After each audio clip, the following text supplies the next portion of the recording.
pada zaman SBY, kemudian gerakan-gerakan radikal muncul di Indonesia. NU bersama warga bangsa lainnya berjuang bagaimana gerakan-gerakan radikal ini bisa diberantas dari Indonesia. Abuya Dimyati berputra Abuya Muhtadi. Abuya Muhtadi berfatwa bahwa gerakan-gerakan radikal semacam HTI, FPI harus dihilangkan dari Indonesia.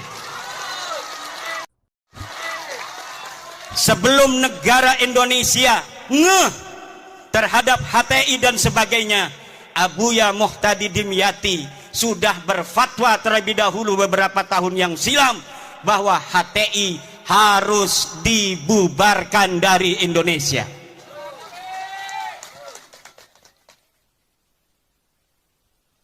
Kemudian hari ini Nahdlatul Ulama bersama warga bangsa lainnya tetap setia mempertahankan Indonesia, apalagi setelah putra terbaik Nahdlatul Ulama Kiai Haji Ma'ruf Amin bersama sama Presiden Joko Widodo memimpin negeri ini adalah beban yang lebih berat bagi warga Nahdlatul Ulama yang harus menunjukkan ketika guru kita bersama ada di puncak pimpinan, bagaimana kita warga Nahdlatul Ulama harus menjaga ketertiban, kedamaian di seluruh pelosok negeri Nusantara ini, saudara.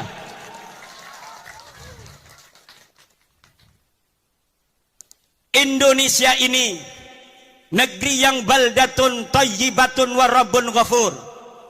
Islam datang dibawa oleh Wali Songo. Islam datang dibawa oleh Wali Songo. Islam datang dibawa oleh Wali Songo.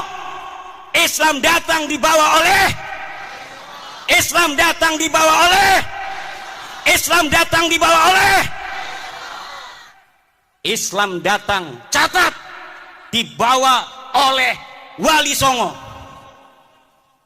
Yang sekarang Nahdlatul Ulama mengkristalkan ajaran Islam Wali Songo dengan tawaran konsep Islam Nusantara. Kita Islam tapi kita Nusantara. Kita Islam tapi kita adalah Indonesia. Kita Islam dengan kesadaran bahwa ada saudara-saudara kita sebangsa yang berbeda, berbeda agama, berbeda suku, berbeda adat istiadat, berbeda budaya, berbeda bahasa. Ini harus lahir di dalam kesadaran kita, sehingga kita sebagai umat Islam bijaksana sebagai mayoritas di dalam mencetuskan setiap gagasan-gagasan kenek Indonesia Raya. Kita Bhinneka Tunggal Ika, berbeda-beda tapi satu. Kita ada berbeda dari sisi budaya, tapi walaupun kita berbeda-beda, kita tetap satu jua, yaitu Indo.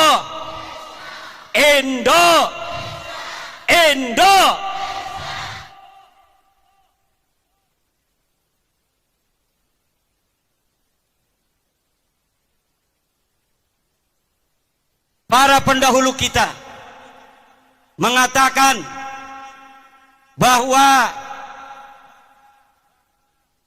kemerdekaan Republik Indonesia ini adalah atas berkat rahmat Allah. Lihat dalam Undang-Undang Dasar. Dan sesungguhnya kemerdekaan itu ialah hak segala bangsa. Dan oleh sebab itu, maka penjajahan di atas dunia ini harus dihapuskan karena tidak sesuai dengan pri keadilan dan pri kemanusiaan. Indonesia harus bersatu, dan pertama harus merdeka, karena di dalam undang-undang yang disebutkan bukan bersatu terlebih dahulu. Bersatu kalau masih ada satu suku bangsa merasa lebih tinggi derajatnya dari bangsa lainnya di Indonesia. Buat apa kita bersatu kalau mereka orang-orang yang bukan pribumi Indonesia menganggap kita pribumi Indonesia adalah sebagai budak-budak mereka. Wahai pemuda-pemuda Garut, hai pemuda-pemudi Jawa Barat, hai pemuda-pemudi Pajajaran, hai putra-putri Siliwangi, hai putra-putri Aceh, hai putra-putri Sumatera, hai putra-putri Kalimantan, hai putra-putri Sulawesi, hai putra-putri Maluku, hai putra-putri Papua, hai putra-putri Nusa Tenggara, hai putra-putri Bali, hai putra-putri Madura, hai putra-putri tanah Jawa. Kalian adalah pewaris-pewaris negeri Indonesia ini.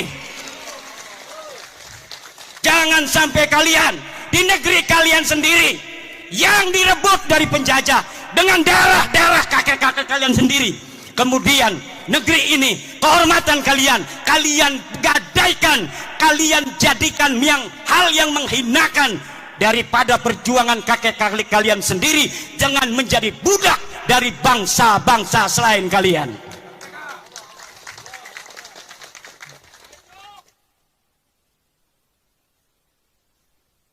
Tidak boleh dalam negara yang disebut Negara Kesatuan Republik Indonesia ini orang Jawa Barat merasa lebih baik daripada orang Jawa Timur. Tidak boleh. Kita adalah sama. La fadla li Jawa Barat ala Jawa Timur, wala li Jawa Timur ala Jawa Barat. Kullukum min Adam wa Adam min turab. Semua kalian ada darahnya turunan Nabi, yaitu Nabi Adam, dan Adam berasal daripada tanah. Maka kalian dengan yang lainnya adalah sederajat. Yang membedakan kalian dengan yang lainnya hanyalah ilmu pengetahuan kalian. Yang membuat kalian mulia adalah takwa kalian, bukan nasab dan darah kalian.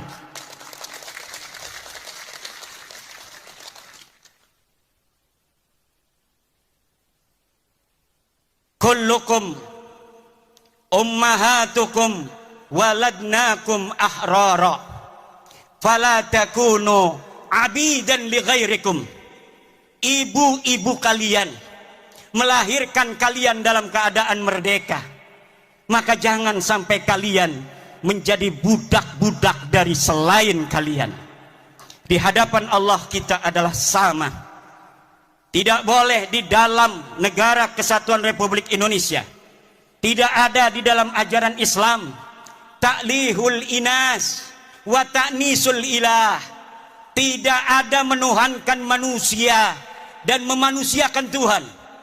Yang ada adalah kita wajib untuk tunduk dan patuh hanya kepada Allah Subhanahu wa ta'ala. Kita diperintahkan oleh Allah hanya taat kepada Allah dan taat kepada orang-orang yang diperintahkan oleh Allah untuk kita taati. Siapa dia? Atiullaha wa atiur rasula wa ulil amri. Taatilah Allah, taatilah Rasulullah, dan taatilah orang yang mengurus kalian. Walaupun dia bukan keturunan daripada Raden, kalau dia jadi RT, wajib dia ditaati karena dia adalah ulil amri.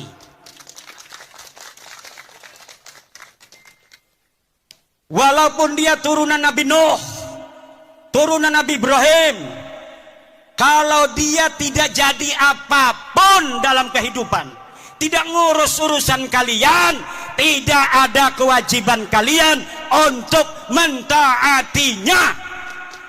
Tidak ada.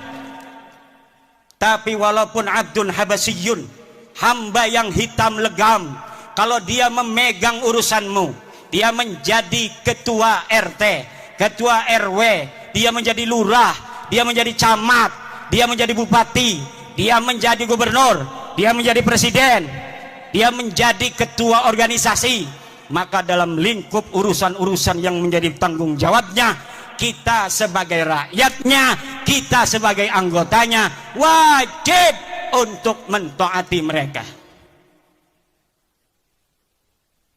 Tidak ada di dalam ajaran Islam orang harus dimuliakan hanya berdasarkan darah dan nasabnya. Tidak ada.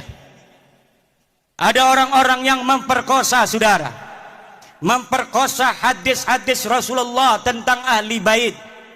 Kemudian hadis-hadis tentang ahli bait itu dibawa maknanya untuk diri mereka. Kemudian dengan itu mereka doktrin umat, mereka doktrin jamaah untuk buta hati mereka, hanya melihat cinta dari mereka, tidak melihat cinta dan ajaran selain mereka, sehingga cinta dan ajaran selain mereka dimunafikan. Ini adalah penjajahan pikiran, penjajahan rohani yang harus. Saya permisi minum dulu.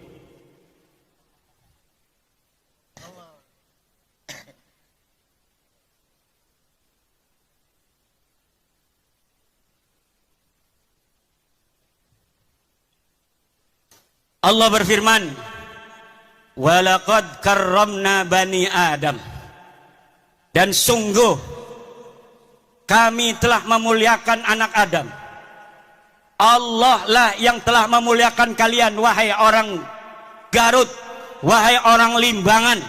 Maka jangan hinakan kalian di hadapan siapapun atas nama apapun, kecuali di situ ada perintah Allah Subhanahu wa taala. Kehinaan yang diperbolehkan adalah kehinaan di hadapan orang tua kita. Waqfid janah, harus tawadhu, harus menghinakan diri di hadapan ibu kita, di hadapan ayah kita. Wa man fi ma'nahuma indal ulama wa huwal masyayikh.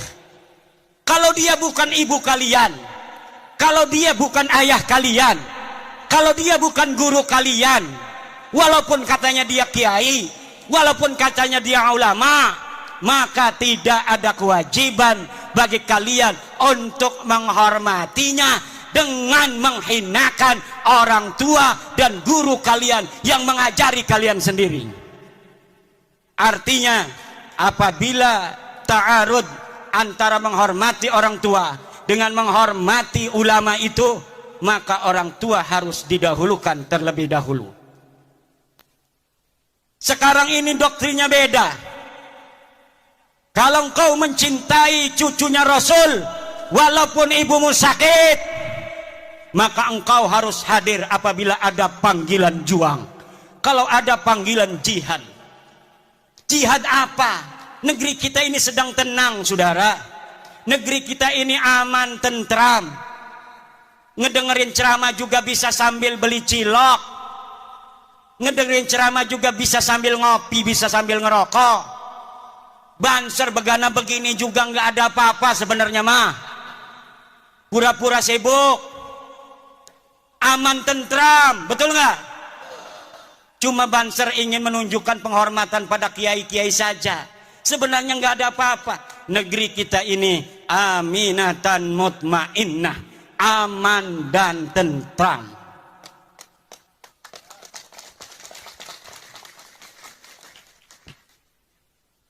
Ini pelajar-pelajar Ibnu kenapa ngeliatinnya begitu? Apalagi mikir ini punya istri belum ya?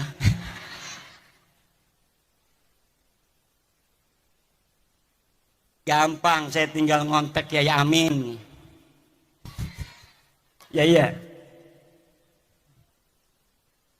Saudara-saudara kaum muslimin rahimakumullah. Yang terjadi hari ini adalah orang-orang yang memegang mic, tapi dia tidak memegang hati. Dia asal bicara, walau kadangkala menyakiti ratusan juta bangsa Indonesia. Bagi yang cinta pada dia karena sudah buta, mereka membenarkan mereka. Karena yang diajarkan adalah kebutaan. Yang diajarkan cinta. Dipanggilnya pengikut itu muhibbin. Tidak seperti Rasulullah memanggil pengikutnya dengan sebutan ashab. Imam Syafi'i memanggil murid-muridnya ashab. Para kiai memanggil pengikutnya santri. Tidak ada yang memanggil muhibbin. Para pecinta itu tidak ada, saudara. Muhibbin itu buta, karena sehingga yang menjadi pengikut mereka amat disebut ashab. Maka ketika Nabi Muhammad tiada, murid-muridnya, para sahabat ini kemudian menjadi orang-orang tinggi derajatnya, bahkan bisa mengalahkan Rasulullah, dapat menguasai tanah yang lebih luas, sehingga mereka tanah yang dikuasai itu menyebut la ilaha illallah. Itulah murid-murid Rasulullah yang disebut ashab, bukan disebut muhibbin. Kemudian murid-murid Imam Syafi'i disebut ashabus Syafi'i, sahabat-sahabat Imam Syafi'i. Maka mereka kemudian menjadi ulama-ulama besar sepeninggal Imam Syafi'i. Cucu-cucu muridnya juga menjadi ulama-ulama besar. Kemudian cucu-cucu muridnya menjadi ulama-ulama besar. Mereka yang disebut sebagai ashab adalah mereka yang dididik untuk lebih mulia dan lebih pintar dari gurunya. Sementara mereka yang disebut muhibbin hanya dijadikan anak buah yang untuk mengorbankan diri bagi yang dicintainya.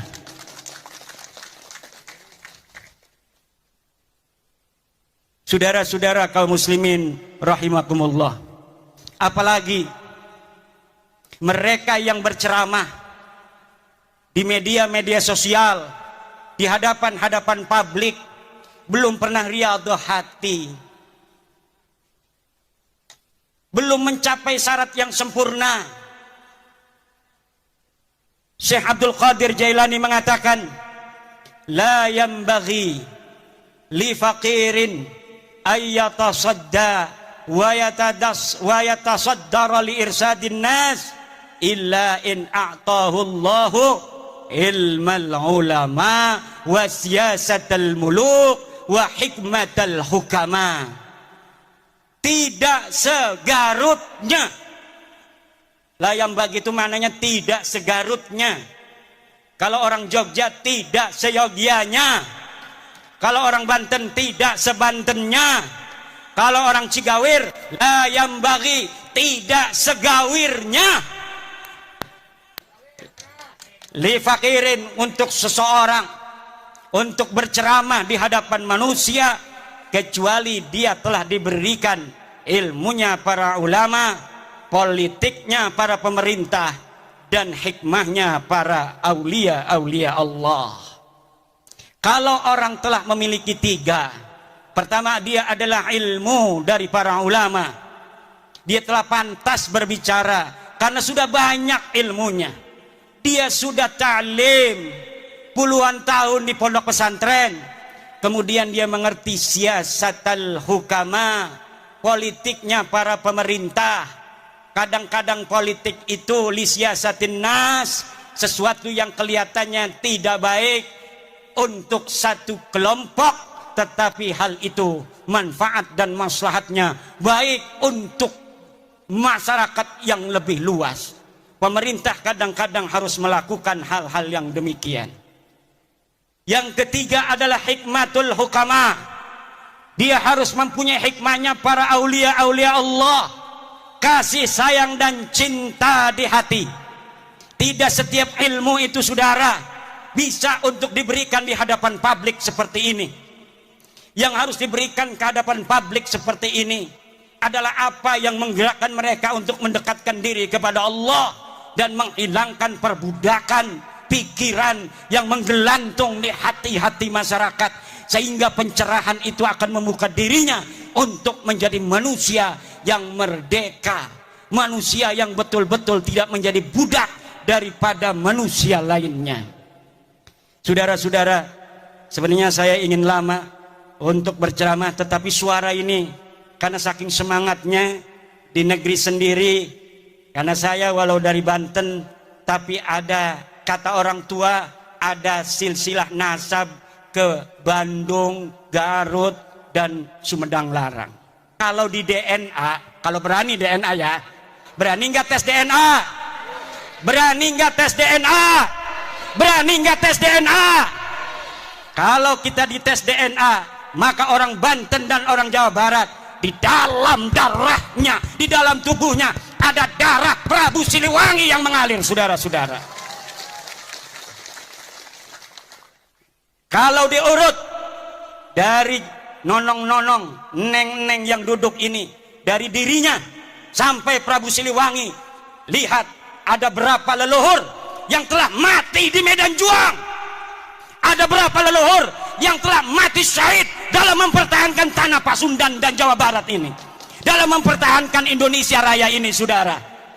Maka kita kalau ada tes DNA diperintahkan oleh Gubernur Ridwan Kamil, turunan Sunan Gunung Jati, hei orang-orang Garut, tes DNA, aing hayang nyaho, siap keturunan saha, siap ente tes DNA, siap ente tes DNA, siap ente